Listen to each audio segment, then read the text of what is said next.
Very good evening to everyone. आप सभी का टॉप आईक्यू लॉयर चैनल पर स्वागत है।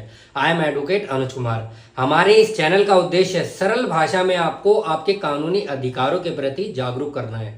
साथियों, आज की इस लीगल वीडियो में आपका स्वागत करता हूं।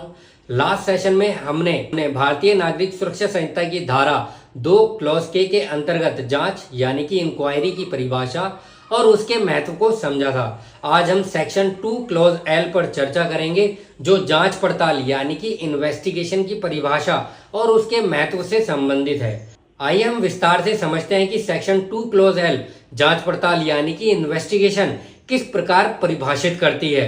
साथियों, section 2 clause L defines investigation. Investigation includes all the proceeding under this Samhita for the collection of evidence conducted by a police officer or by any person other than a magistrate who is authorized by a magistrate in this behalf। यानी कि section 2 clause L के अनुसार जांच पड़ताल means investigation का अर्थ इस संहिता के अंतर्गत साक्ष्य एकत्रित करने के लिए, एविडेंसेस को इकट्ठा करने के लिए किए गए सभी कार्यों से है, जो पुलिस अधिकारी, जो इन्वेस्टिगेटिंग ऑफिसर या किसी ऐसे व्यक्ति द्वारा किए जाते हैं जिसे मजिस्ट्रेट ने इसके लिए अधिकृत किया है, अपॉइंट किया हो। And its explanation says that where any of the provisions of a special act are inconsistent with the provisions of the Sanhita, the provisions of the special act shall prevail.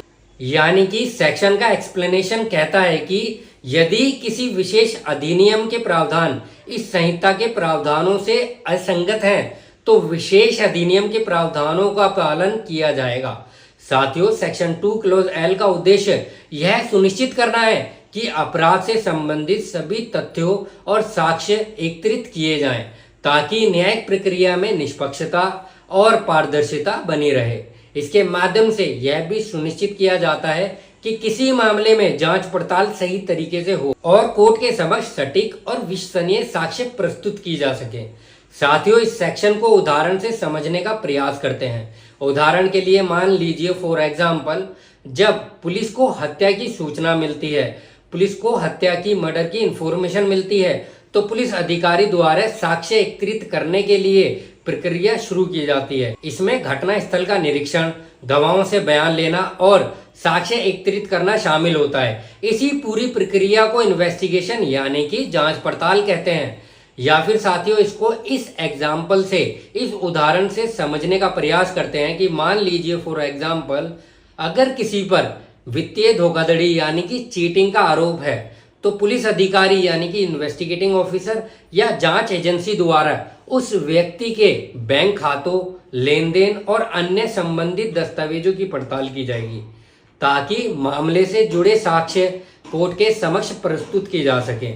तो इस प्रक्रिया को भी इन्वेस्टिगेशन यानी कि जांच पड़ताल कहते हैं। या फिर साथियों, इसको एक और उदाहरण से, एग्जाम्पल से अगर हम समझें, तो मान लीजिए फॉर एग्जाम्पल, जब पुलिस को ड्रग्स की तस्करी के मामले की जानकारी मिलती है, तो पुलिस संदिग्ध वाहनों की तलाशी, व्यक्तियों की पूछताछ और संदिग्ध स्थानों की जांच करके साक्ष्य एविडेंसेस एकत्रित करते हैं। Means when the police become aware of a drug trafficking case, they collect evidence by searching suspicious vehicles, interrogating individuals and investigating suspicious locations। तो इस प्रक्रिया को भी इन्वेस्टिगेशन यानी कि जांच पड़ताल कहते हैं। साथियों, मेरे व्यक्तिगत विचार से, मेरे पर्सनल व्यूज में सेक्शन 2 क्लॉज एल के तहत जांच पड़ताल यानी कि इन्वेस्टिगेशन न्यायिक प्रक्रिया का एक अत्यंत महत्वपूर्ण हिस्सा है। इससे यह सुनिश्चित होता है कि अपराध के हर पहलू की गहराई से जांच की जाए और किसी भी तरह के पूर्वाग्रह या दोष को कोर्ट में उजागर किया जा सके।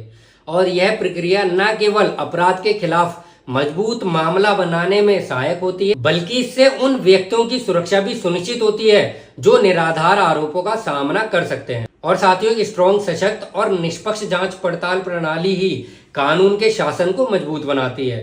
साथियों, मैं आशा करता हूं कि आपको आज की इस कानूनी जानकारी से सेक्शन 2 क्लॉज एल इन्वेस्टिगेशन यानी कि जांच पड़ताल की परिभाषा समझ आ गई होगी। और अगर आप ऐसे और भी महत्वपूर्ण कानूनी विषयों पर जानकारी चाहते हैं, तो चैनल को सब्सक्राइब करें, लाइक करें।